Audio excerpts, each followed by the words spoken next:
আশরাফ আলী থানভী রাহমাতুল্লাহ আলাইহি হাদিসের ভিতরে সুন্দরভাবে লেখেন যে নবী করিম সাল্লাল্লাহু আলাইহি সাল্লাম তার সাহাবায়ে কেরামদেরকে বলতেছেন, ও সাহাবায়ে কেরাম, ধরো তোমাদের পুকুর, তোমাদের বাড়ির সামনে একটা পুকুর আছে। পুকুর চেনেননি? পুষ্কুনি, যেটা আপনাদের এখানে আছে।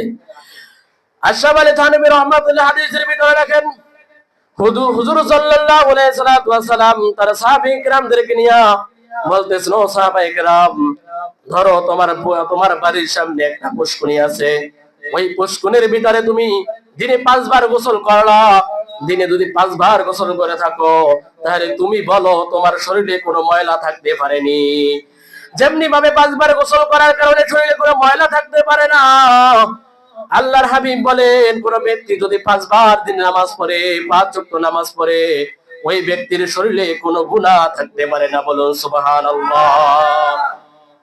কি থাকতে পারে না? গুনাহ থাকতে পারে না।